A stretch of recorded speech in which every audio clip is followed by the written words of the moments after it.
Hello and welcome to a Christmas fairy tale, the Grimm way. You might wonder why I have this pot, and believe me, it's integral to the story, and I'm hungry. This is a little porridge pot, and the story we are delving into today is the sweet porridge. First published in the revised version of the Children's and Household Tales by the Brothers Grimm in the year 1815. This fairy tale was also known as an English version, which is practically the same thing, and we just called it the Magic Porridge Pot. Now, I completely forgotten about this fairy tale, but I remembered it once I started. It's not bloodthirsty like some of the Grimm fairy tales, like most of the Grimm fairy tales are, but it is festive.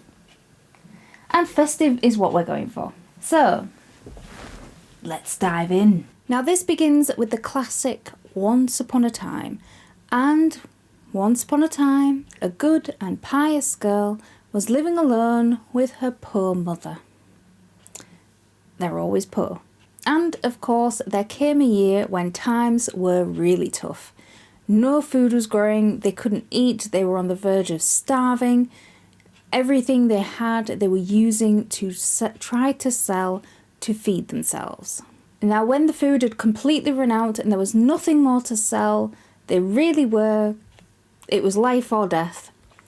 The young girl bravely ventured out into the surrounding forest on her own to try to forage for food. But she didn't remain alone for very long. She came across an old woman, or the old woman came across her, and the old woman said that she already knew what was troubling the poor girl, and gave her a golden pot. I have a golden pot. Kinda. Now, she instructed the girl to say to the pot, "Little pot, cook," for then it would make by itself a good, sweet millet porridge. And the little girl was to say, "Little pot, stop," when she wanted the pot to stop cooking.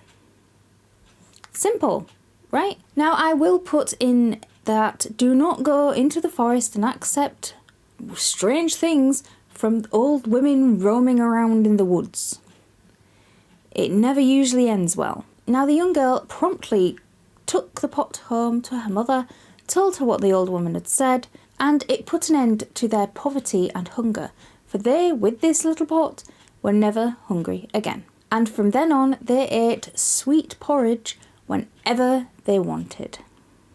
That is not where our tale ends. Now, there came a day when the young girl had cause to be out of the house for longer than usual, and while she was gone, her mother grew hungry for the taste of porridge, and she said the magic words, "Little pot, cook," and it cooked. But after the mother had eaten her fill, and she was full to bursting, she wanted the little pot to stop cooking, but she had forgotten the right words to use. I mean, how long have they had this porridge pot? If they've had it every day and it stopped their hunger, wouldn't she know about it? She's probably a bit dense. And so the pot did not stop cooking. It kept cooking porridge. It cooked so much that the porridge started to run over the rim of the pot and fill the kitchen. And it filled the kitchen, started covering everything, and then it proceeded to break down the kitchen door and fill the rest of the house with sticky, sweet porridge. And then it filled the next house. And then it filled the street. The situation was desperate. All the houses were destroyed. They were covered in porridge. The street was flooded, and the little pot kept going. And nobody thought to tell the little pot to stop. And nobody knew quite what to do. Did nobody actually say, in the combination of sentences, "little pot, stop"? I can't. The situation got extremely desperate, and there was only one house in the entire village that had yet been untouched by the sticky sweetness of the porridge coming from the magic porridge pot. And then the young girl returned home.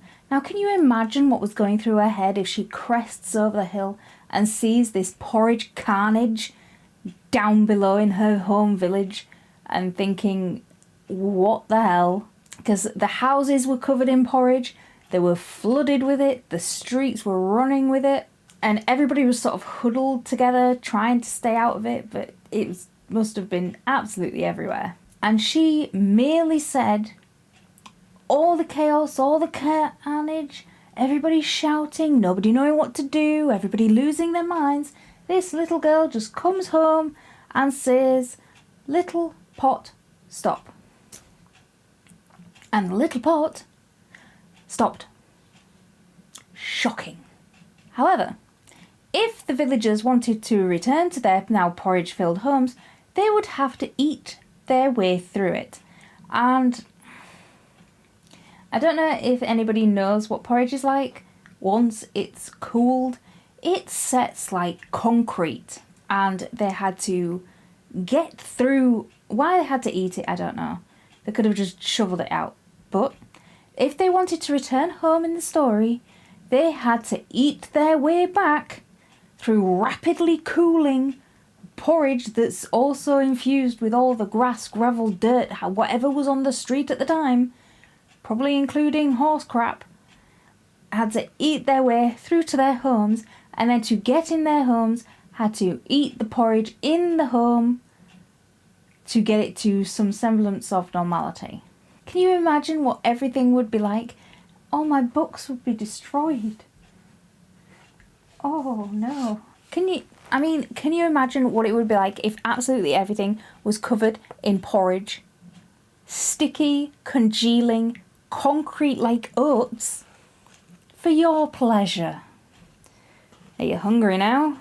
But that was the story of the sweet porridge, or the magic porridge pot. Short, sweet,